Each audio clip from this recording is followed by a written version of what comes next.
The murders in Columbine just over a year ago set alarm bells ringing in every school across America, and they haven't stopped ringing yet. Many schools are trying to preempt violence by getting rid of students they think are most likely to cause serious trouble. In one school in Alabama, the effect of Columbine led to perhaps the first case ever of a student not just being kicked out of school, but out of the whole state public school system.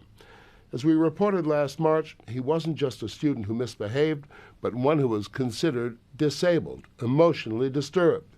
He was kicked out despite a federal law that guarantees all disabled students the right to a public education. But what about another right, the right of children and teachers to feel safe in school? 16-year-old Lance Landers looks like a typical American kid. But everyone who knows him, including his mother, says he's a very troubled American kid. At school in Gulf Shores, Alabama, he picked fights with students. He spit in their food. He threatened to kill his teacher and his classmates. He addressed the principal in the most offensive language. When Columbine happened, and Baldwin County's District Attorney David Whetstone heard about Lance, he decided to act. I looked at Columbine and I was shocked like the rest of the country.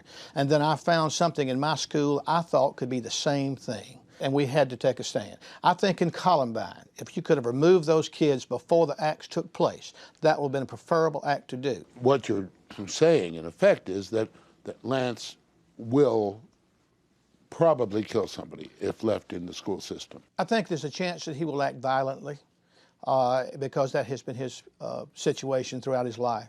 The final straw came in a school bus full of children. When Lance erupted and threatened to cause a crash, a teacher's aide had to restrain him. Lance hit and kicked the aide. The district attorney went to court and asked the judge to throw Lance not just out of school, but out of the entire state school system. I wanted to ask the question, do the other children and the teachers have a right to go to school in safety and not being disturbed? And can a court of law protect that in the state of Alabama? The answer to that was yes. There was no call for him to have been pulled out of all the schools in Alabama. Lance's mother, Ann Vinson, now divorced from Lance's father, is suing to restore Lance's right to go to school.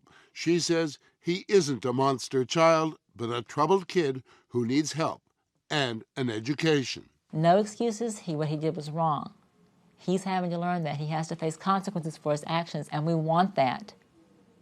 But we also want him to be educated so that in 10 years he's not a problem for society, but he's part of a productive society. On the advice of Lance's psychologist, she did not want him interviewed, but she did give us these home videos.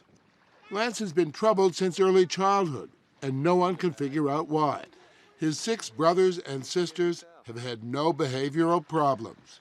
At first, his mother, who's a teacher, thought Lance just wasn't ready for kindergarten, so she pulled him out and tried again the following year. And he still acted out. He would still lose his temper. He would use ugly words. At age 5, At 5 and 6, right? His mother says he has a severe case of attention deficit disorder and erupts into angry outbursts when he's frustrated. Lance was diagnosed as emotionally disabled. Under federal law, public schools are required to provide an education for all disabled children. Today, at 16, he still seems unable to resist whatever compulsion seizes him. This was how he greeted our cameraman. Lance. His mother says Lance's problems can be overcome with the right kind of public education. He can succeed, and we've seen him succeed. It just takes a little more effort. Lance did have his good days. At 10, he got an award for the progress he was making. And on his last report card before getting expelled, his teacher wrote he was a pleasure to teach. No teacher or administrator from the school is allowed to speak publicly about Lance Landers because of his mother's lawsuit. But police officer Anthony Grigsby, whose beat includes the school, says that Lance's behavior posed a continuing threat. Did you ever hear him threaten anyone? Oh, yes, sir. What sort of threats? I'm going to kill you. I'm going to beat you up. Officer Grigsby says he had to stop Lance from beating up another student. He is capable, or was capable, of doing things that could cause harm not only to himself but to other students. You think that there was a kind of time bomb ticking away with this boy and something really horrible could happen? Yes, sir. You really feel that? Oh, yes, sir. Lance did get into fights, but never seriously hurt anyone.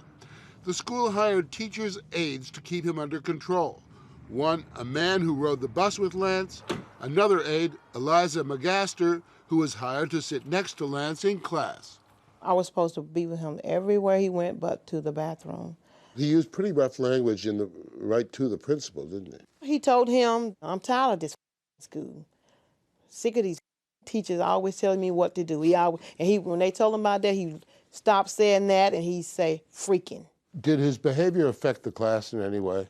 I think so, because when he'd have an outburst, the whole class would stop. What bothered her more than the disruptions and the foul language were the pictures Lance drew.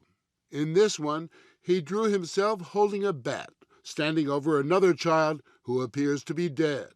This shows Lance beating to death a student that he knows that he had tried to assault earlier at a school function. And it shows himself, and it shows the other kid being beaten to death with a baseball bat. Was he proud of these drawings? Yes. And he would show them off? Or? Oh, yeah. He'd get up and come over to me and look, Miss McGowan, and I look at him like, another one of those drawings. What did you make of these pictures? Troublesome. I said, why are you drawing? I think it's neat. If any other student had done the things Lance did, the principal could have expelled him. But Lance was special, considered disabled, and the school had to find a way to continue to educate him. It consulted his mother, and together they agreed to send Lance to a treatment program that offered psychiatric help. He wouldn't cooperate, so doctors sent him back to the public school, which felt it had no choice but to take him. The behavior continued.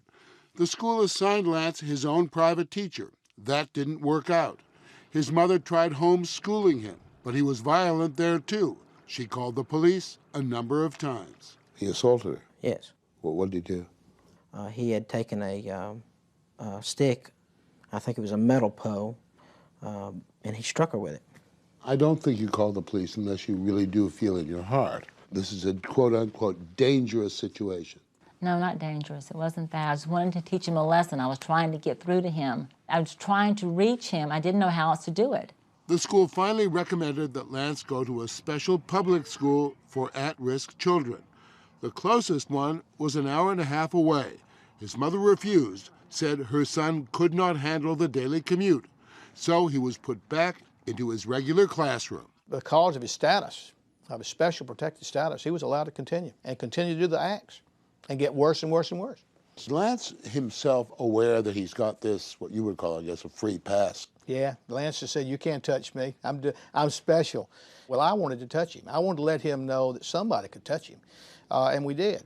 What District Attorney Whetstone did was to take Lance to state court, which flew in the face of federal law and banned the boy from public school. Just describe how this federal law works.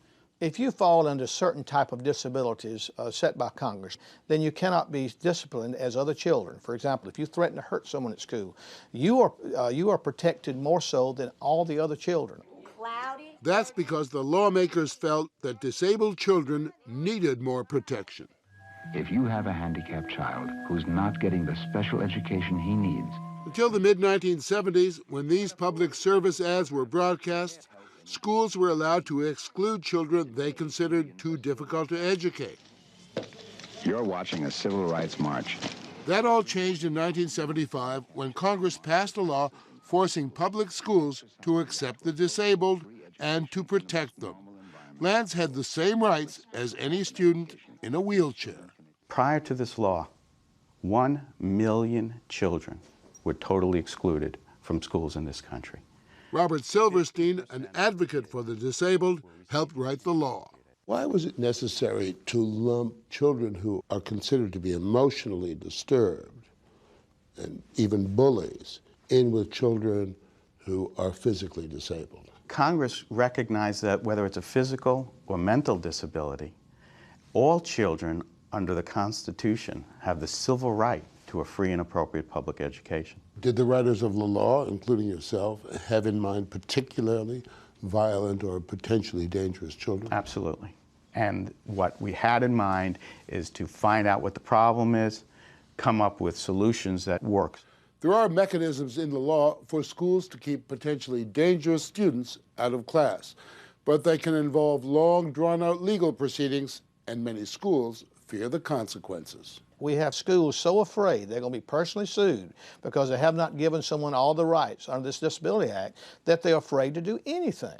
You have been accused, as you know, of discriminating against disabled children. Yeah, that's the great political no-no.